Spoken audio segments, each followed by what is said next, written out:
porque dice que como consecuencia necesaria para que pueda venir la segunda venida de Jesús, es necesario primero que venga el conocimiento de María, la manifestación de María, los mensajes de María, para que reine María en el interior de los corazones, ¿verdad? Porque de esa misma forma como Dios Padre trajo a Jesucristo la primera vez, que fue a través de María, Dios no cambia en el método ni en la manera. Eso también lo enseña el tratado, que Dios no cambia ni en el método ni en la forma. Dios sigue siendo el mismo, y como Dios sigue siendo el mismo, pues sigue trayendo a Jesucristo a través de la misma forma como lo trajo hace 2000 años, a través de la Santísima Madre, solo que esta vez lo trae de forma distinta, lo trae de manera espiritual. Muy bien, en el mensaje, en la palabra, en la enseñanza, en la exhortación, en la corrección, en los milagros, en las manifestaciones, en las advertencias, en las profecías. De esta forma lo está trayendo. María está trayendo a Jesús. Muy bien, revelando a Jesús, entregando a Jesús a la humanidad, entregando la salvación de Jesucristo a la humanidad. Muy bien. Y eso es lo que significa aquí al final lo que dice en este numeral 13. Eso es hacer resplandecer a Jesucristo antes de su venida. Es decir, que María es el resplandor de la venida previa de Cristo. María es el resplandor de la venida previa de Jesucristo. Interesantísimo. Ya habiendo visto esto, que no son palabras mías, son palabras ¿de quién? Del gran profeta de la era mariana, San Luis María Griñón de Montfort. Vámonos entonces a Tesalonicenses para ver esto mejor todavía, mi querido hermano, mi querida hermana. Vámonos a Tesalonicenses, a ver qué nos enseña el Señor sobre este tema. Muy bien. Mire, la manifestación del hombre inicuo, que aquí se habla del catejon, del anomus, en el capítulo 2 de Segunda de Tesalonicenses. Muy bien. Dice lo siguiente, aquí se traba un conflicto, pues, entre el ejército de la Santísima Virgen María y el ejército del Anticristo. Muy bien, que es lo que también va a entrar a explicar San Luis María Griñón de Montfort en los numerales 50 y siguientes, que nos va a hablar de todas las características que tienen estos apóstoles que María está formando para resistir y hacer la guerra al Anticristo. Muy bien. Pero con respecto a la venida de nuestro Señor Jesucristo y nuestra reunión con Él, os rogamos, hermanos, que no os dejéis mover fácilmente en nuestro modo de pensar, ni os conturbéis, ni por espíritu, ni por palabra, ni por carta, como si fuera nuestra, en el sentido de que el día del Señor está cerca. Esto fue dicho hace 2000 años. Nadie os engañe con de ninguna manera, porque no vendrá sin antes que venga la apostasía y se manifieste el hombre del pecado y el hijo de la perdición. Aquí da señales espaciales, ¿verdad? Dice que nadie los persuada o los engañe de que esta profecía del fin de los tiempos es inminentemente que se cumpla, si primero no se dan estas señales. ¿Cuáles son las señales? La apostasía, la gigantesca y gran apostasía que el dragón, Satanás, Lucifer, ha vomitado sobre el mundo. Vemos que este es un mundo que ha entrado como nunca antes en la historia en una rebelión pública, notoria, manifiesta contra el orden natural de Dios. ¿Qué es eso? La apostasía, la rebelión. Por ejemplo, vemos que en el año 1917 la Virgen dijo estas palabras, hablando de Fátima, que es el sol profético. Fátima es el sol profético de la humanidad. Fátima, el reloj profético de la humanidad, también se puede decir así. Es el sol y es el reloj profético de la humanidad. Fátima, muy bien. Entonces la Virgen en Fátima dijo estas palabras. Dejen de ofender a Dios, porque ya Dios está muy ofendido. Lo dijo en el año 1917. Ahora hagamos un poquito de ejercicio, ¿verdad? Cultural. ¿Cómo se vestían las mujeres en el año 1917? Así. Aquí, se vestían así y aquí hasta el cuello y la falda hasta los tobillos, así se vestían las mujeres y ya la Virgen decía, Dios está muy ofendido, dejen de ofenderlo. La pregunta es, ¿cómo estará ahora? ¿Tienen idea de cómo sería en un parlamento, en un congreso, que algún movimiento o algún político o movimiento político propusiera la idea, la sola idea siquiera de aprobar aborto, aprobar eutanasia, aprobar homosexualismo, aprobar lesbianismo, aprobar ideología de género? ¿Tienen idea del escándalo que eso significaría en el año 1917? Y ya la Virgen en ese año decía, Dios está muy ofendido, dejen de ofenderlo. Vemos cómo ahora, en este tiempo, a diferencia de aquel, esto se ha hecho legislación. Es lo que se llama la legislación de los pecados, la aprobación legal contra el orden natural de Dios, y se ha hecho masivo, colectivo, sobre todas las naciones, se está haciendo. Bueno, eso es apostasía pura, rebelión pura contra Dios, contra el orden natural de Dios, como nunca antes en la historia se había dado. ¿Eso es una señal? ¿Es acaso una señal, a diferencia de hace 100 años? ¿Es una señal de que estamos más cerca entonces de la gran apostasía que nos dice aquí el apóstol Pablo? O pregunto, en el tiempo del apóstol Pablo, cuando allá en medio del Areópago, allá de los griegos, o allá con los romanos, proponían ese tipo de leyes. Ni siquiera ellos proponían ese tipo de leyes. Si bien había perversión, si bien por supuesto había una degeneración, porque fueron civilizaciones que cayeron por culpa del pecado. Muy bien, pero el grado de rebelión, de apostasía de aquella generación no se compara con creces con el de ahora. Porque los pecados de esta humanidad superan en creces a los pecados de Sodoma y Gomorra, como le dice Jesús a una mística. Muy bien, entonces vemos aquí que estas señales ya se están cumpliendo. ¿Y cómo dice? Veamos. Dice, primero debe manifestarse el hombre del pecado, el hijo de la perdición. Bueno, esto se refiere al anticristo como tal. Muy bien. El cual se opone y se levanta contra todo lo que se llama Dios o es objeto de culto, tanto que se sienta en el templo de Dios como Dios, haciéndose pasar por Dios. ¿No os acordáis que cuando yo estaba todavía con vosotros os decía? Y ahora vosotros sabéis lo que lo detiene, ese es el catejón, a fin de que a su debido tiempo se manifieste esto que es el anomus. Muy bien, porque ya está en acción el misterio de la iniquidad, misterios inicatis, ¿no? Es el misterio de la iniquidad, solo que hay quien al presente lo detiene hasta que él a su vez sea quitado de en medio. Bueno, muy bien. Y entonces se manifestará aquel inicuo, a quien el Señor matará con el espíritu de su boca, y destruirá con el resplandor de su venida. Muy bien. Entonces dice que este inicuo, obra del demonio, obra de Satanás, que con gran poder y señales y prodigios engañará incluso a los que aún pudieran ser salvos, los buscará engañar, va a ser destruido con el resplandor de su venida. Este resplandor de la venida sobre este mover del anticristo, que hemos dado un ejemplo de que es de los frutos del anticristo, que es esta ideología de género. Muy bien, todo esto que se está aprobando en todos los congresos y parlamentos. Muy bien, entonces este va a ser destruido por un resplandor. Vamos a volver a leerlo y ya con más puntualidad. Segunda carta a los Tesalonicenses, capítulo 2, exactamente verso 8. 2:8 de Segunda de Tesalonicenses. ¿Qué dice? Y entonces se manifestará aquel inicuo a quien el Señor matará con el espíritu de su boca y destruirá con el resplandor de su venida. ¿Y quién es el resplandor de la venida de Cristo Jesús? Que estábamos viendo justamente en el numeral 13. Vamos a volverlo a leer. El resplandor de la venida de Cristo, ¿quién es? Vamos a volverlo a leer. De suerte que si el conocimiento y reinado de Jesucristo han de dilatarse del mundo, como ciertamente sucederá, esto acontecerá como consecuencia necesaria del conocimiento y reinado de la Santísima Virgen, quien lo trajo al mundo la primera vez y lo hará resplandecer. Oiga, qué hermoso, resplandecer la segunda vez. ¿Quién es entonces el resplandor de la segunda venida de Jesucristo? ¡La Santísima Virgen! ¿Y de qué forma ese resplandor se está dando? En cada mensaje, en cada aparición actual de la Santísima Madre, porque en las apariciones actuales la Madre no hace sino recordar lo que ya ha dicho en todas las demás apariciones que ya están oficialmente aprobadas. No viene a decir nada nuevo, a repetir lo mismo. Penitencia, sacrificio, arrepentimiento, conviértanse, dejen de ofender a Dios, si no grandes castigos van a venir. Como lo dijo en Akita, Japón. Esta aparición que se dio en el año 73 a esta monja Sasazawa, que se le revela esto que está aprobado por la iglesia, esa está aprobada por la iglesia.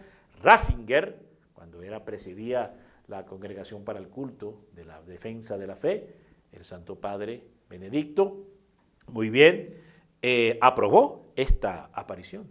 Y esta aparición, la Santísima Virgen María, por allá en los años 70, repito, 73, dice claramente que fuego descenderá del cielo y destruirá gran parte de la humanidad por causa del pecado, la desobediencia y la rebelión. Y adicionalmente, hay unas declaraciones también de Joseph Ratzinger, donde él ha dicho: ¿quieren conocer el tercer secreto de Fátima? ¿Quieren saber más sobre el tercer secreto de Fátima? Lean Akita Japón, vean el mensaje de Akita Japón, ahí está el tercer secreto de Fátima. Bueno, ya no lo dijo todo.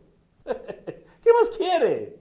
Ya lo dijo todo. No, es que a mí yo quiero que me muestren la cuartilla allá de la hermana, allá de la pastorcita de Fátima, de Sor Lucía. Yo quiero leerla para ver si es o no verdad lo de Akita Japón. Pues si ya te lo está diciendo.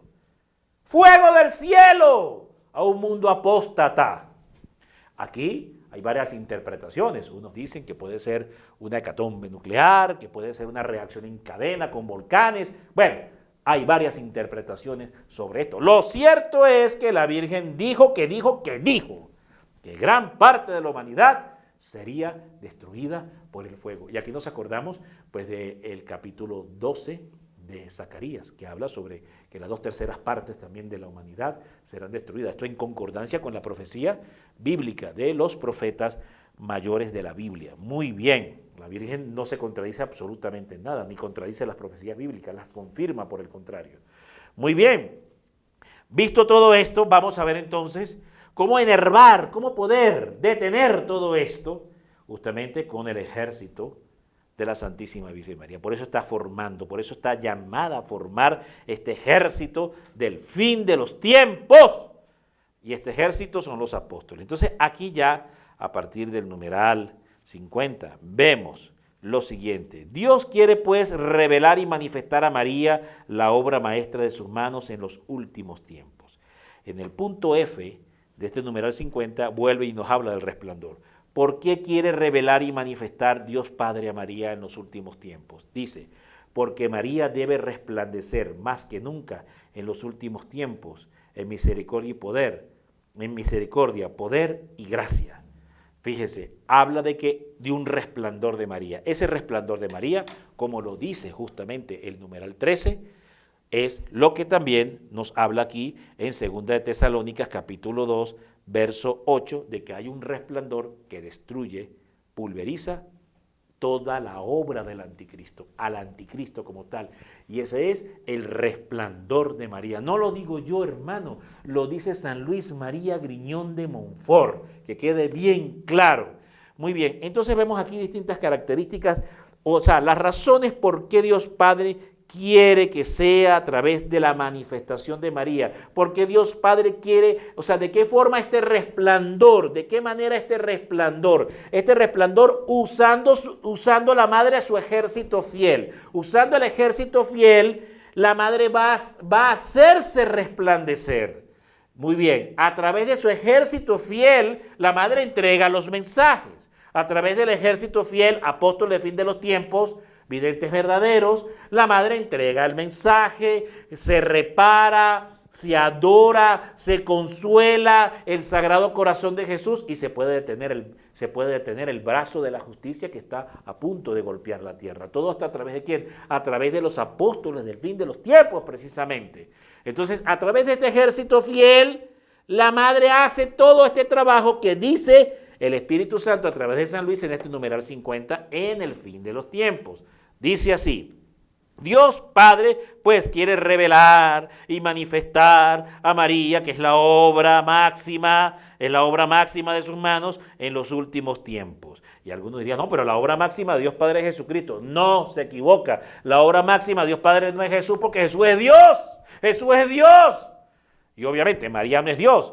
María es obra, criatura. Entonces, ¿quién es la obra inmaculada, sin mancha y sin pecado? Perfecta. Pues María. Entonces, si Jesús es Dios y Dios es Jesús, entonces pudiéramos decir, sin ninguna imprecisión teológica, que la obra de Jesús Dios, más perfecta es su madre.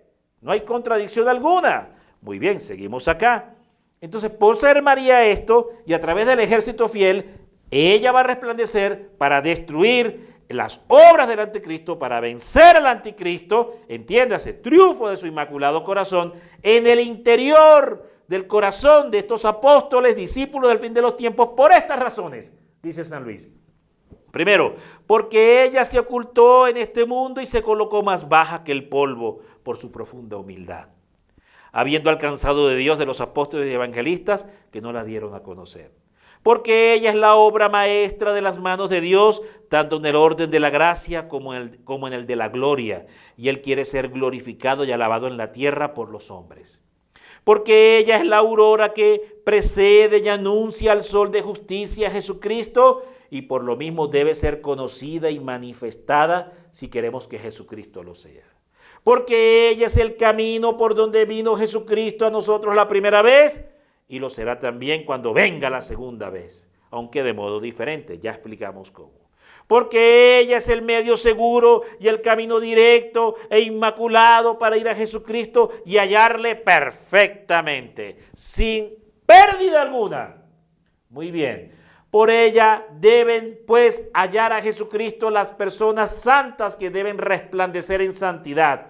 Quien haya a María, halla la vida.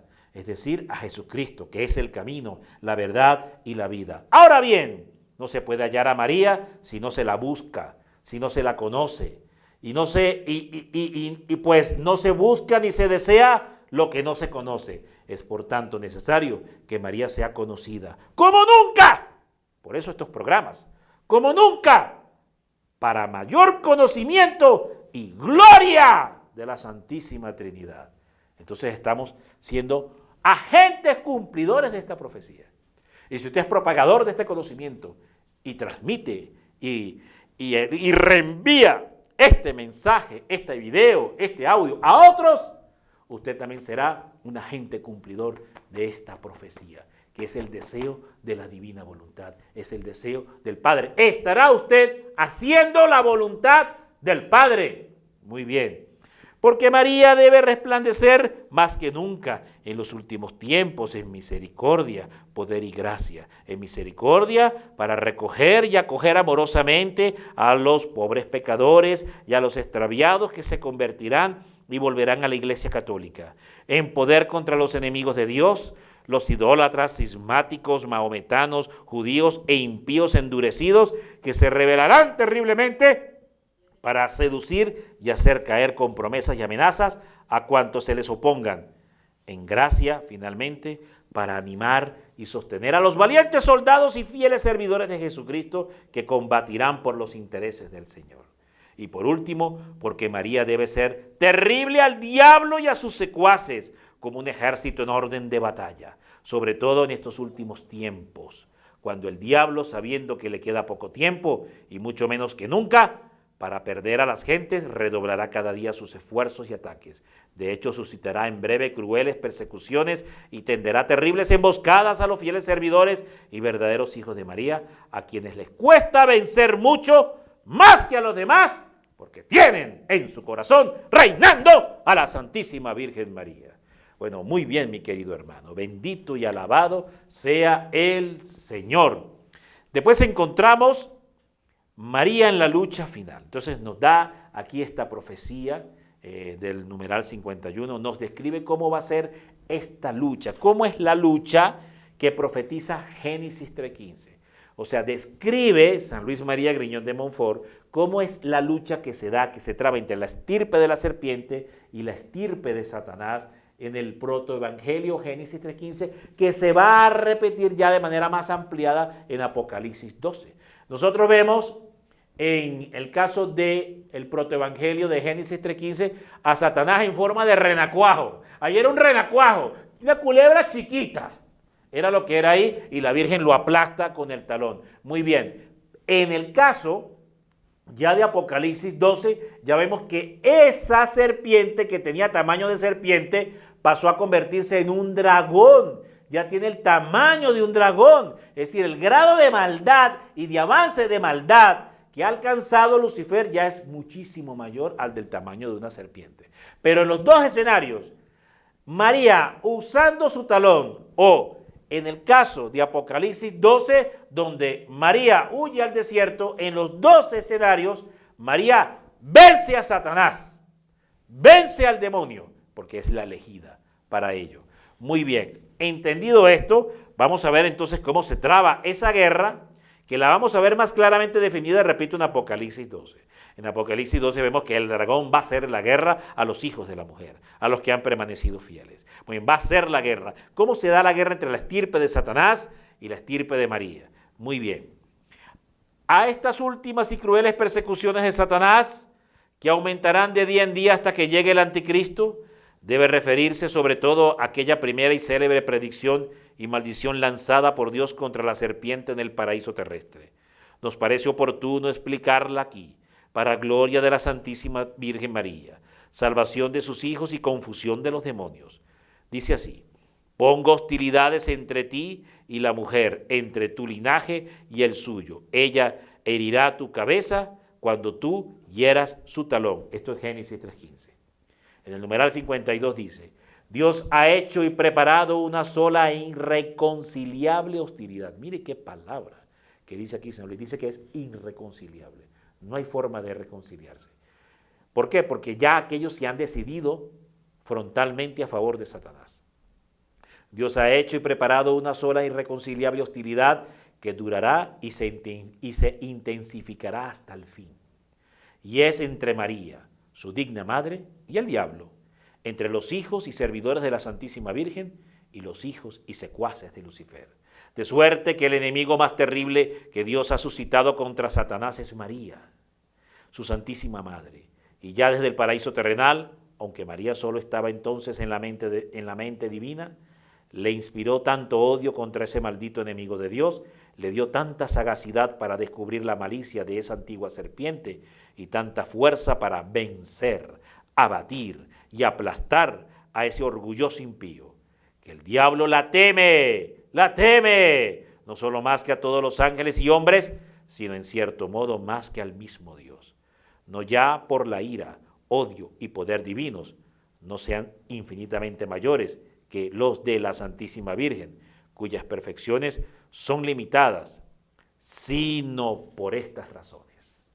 Porque Satanás es tan orgulloso, sufre infinitamente más al verse vencido y castigado por una sencilla y humilde esclava de Dios.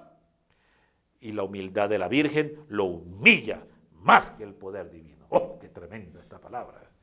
Porque Dios ha concedido a María un poder tan grande contra los demonios que, como a pesar suyo, se han visto muchas veces obligados a confesarlo por boca de los posesos.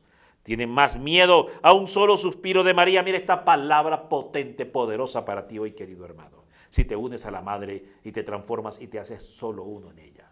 Mira, dice así: tiene más miedo el demonio a un solo suspiro de María en favor de una persona, figura de quien se consagra María, que a las oraciones de todos los santos y a una sola amenaza suya contra ellos, más que a todos los demás tormentos.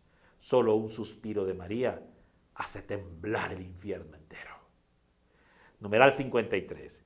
Lo que Lucifer perdió por orgullo, lo ganó María con humildad. Lo que Eva condenó y perdió por desobediencia, lo salvó María con la obediencia. Eva, al obedecer a la serpiente, se hizo causa de perdición para sí y para todos sus hijos, entregándolos a Satanás. Pero María, al permanecer perfectamente fiel a Dios, se convirtió en causa de salvación para sí y para todos sus hijos y servidores, consagrándolos al Señor.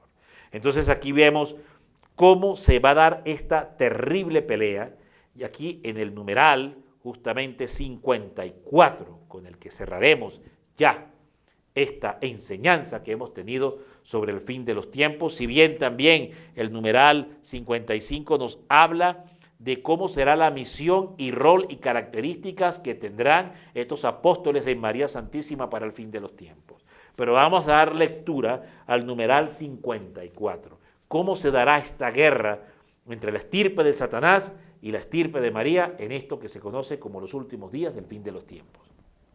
Dios dice así: no puso solamente una hostilidad, sino hostilidades, y no solo entre María y Lucifer, sino también entre la descendencia de la Virgen y la del demonio.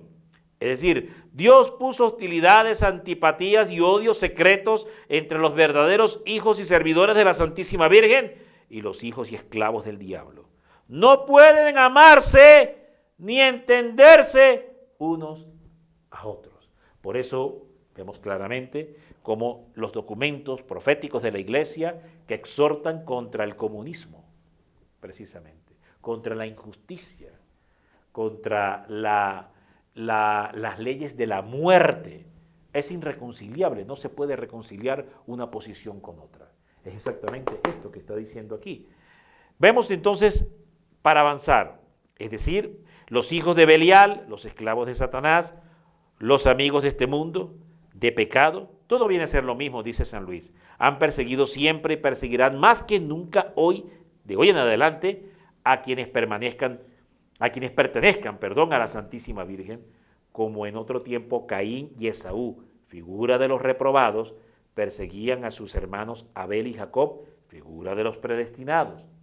Pero la humilde María triunfará siempre sobre aquel orgulloso y con victoria tan completa. Oiga, qué tremendo. Con victoria completa, victoria fulminante, victoria total. Entiéndase, triunfo del Inmaculado Corazón de María profetizado en Fátima.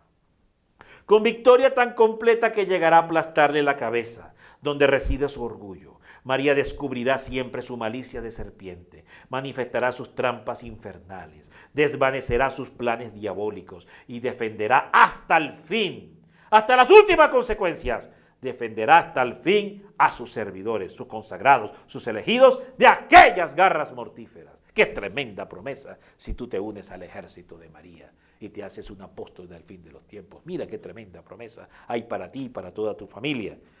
El poder de María sobre todos los demonios resplandecerá, sin embargo, de modo particular en los últimos tiempos, cuando Satanás pondrá acechanzas a su calcañar, o sea, a sus humildes servidores y pobres hijos, que ella suscitará para hacerle la guerra. Serán pequeños y pobres a juicio del mundo, humillados delante de todos, rebajados y oprimidos como el calcañar respecto de los demás miembros del cuerpo, pero, dice, en cambio serán ricos en gracias y carismas que María le distribuirá con abundancia, grandes y elevados. Y aquí se refiere que María distribuye el segundo Pentecostés, la gran administradora, distribuidora de las gracias del segundo gran Pentecostés, es la Santísima Virgen María. Estos son los dones del fin de los tiempos. Cuando dice aquí María, pero en cambio serán ricos en gracias y carismas que María le distribuirá con abundancia, grandes y elevados en santidad delante de Dios, superiores a cualquier otra criatura por el celo ardoroso y tan fuertemente apoyados en el socorro divino que con la humildad de su calcañar y unidos a María, aplastarán la cabeza del demonio y harán triunfar a Jesucristo.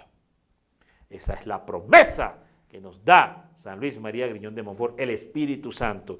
Y quiero, ya para terminar, que habla de unos dones, que son los dones de la perseverancia final.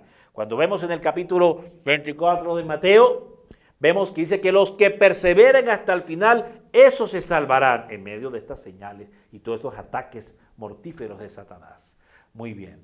Los que perseveren con María, unidos a María, que aquí son las preposiciones del tratado, que es lo que dice el numeral 257. El numeral 257, mire lo que dice, que es el resumen, se conoce como el resumen del tratado.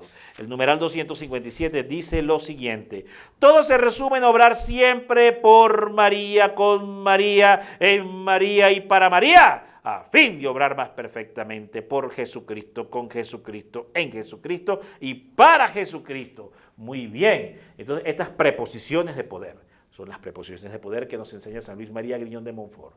Entendido esto así, significa que vemos aquí el triunfo de su corazón inmaculado, el triunfo del corazón inmaculado de la bendita Madre, obrando en el corazón de estos apóstoles que la Virgen suscitará. Y entonces hablamos de unos dones del fin de los tiempos, haciendo todo por María, con María, de María, para María, las preposiciones de poder. Los dones del fin de los tiempos que María distribuirá de manera singular y particular a sus elegidos que ella formará y está formando. Muy bien, estos dones particulares son el don de la perseverancia final, el don de la impasibilidad angélica y el don de la longanimidad. Estos son los tres grandes dones del fin de los tiempos. Estos grandes dones la Virgen dará a estos apóstoles y está derramando a estos apóstoles. El don de la perseverancia final es que permanecerán fieles hasta la muerte a la Santísima Madre. El don de la longanimidad es que a la paciencia llevada ya al grado extremo añadirán más paciencia todavía por la vía sobrenatural asistida de la Santísima Madre. Y el don de la virtud angélica, ¿verdad? Que es el don de la impasibilidad, se refiere a que por nada perderán la paz. Es decir, podrán venir los acontecimientos físicos, terremotos, desastres naturales, y permanecerán totalmente confiados, aplomados y abandonados y no desesperados ni angustiados, aún a pesar de todo lo que puedan ver y vivir. Eso se llama el don de la impasibilidad. Bueno, entonces aquí vemos estos tres grandes dones que va a repartir la Virgen hacia el final de los tiempos. Esos carimas y gracias que habla justamente este numeral 54 del tratado son los que la Virgen va a transmitir, va a inocular, va a transfigurar en el corazón de sus elegidos. Quiera la Santísima Virgen María que seamos parte de ese ejército, querido hermano, que tú seas parte de ese ejército, que tu familia sea parte de ese ejército y que nos enrolemos entonces conformando el catejón, porque se ha dicho mucho que el catejón es la figura del Papa que detiene. Sí, pero es que el Papa, sin un ejército que lo acompañe, no es nada. El Papa necesita de un ejército que lo acompañe. Si bien puede ser el capitán que está liderando, pero ese capitán, ese comandante, ese general, como usted lo quiera llamar, necesita comandar un ejército. Entonces, capitán, general sin ejército, ¿qué es eso? Entonces, aquí decir que solamente la figura del Papa, sin un ejército que lo acompañe, ese no es el catejón. El catejón es el Papa con el ejército fiel que detiene al anticristo. El Señor les bendiga, mis queridos hermanos. Paz y bien.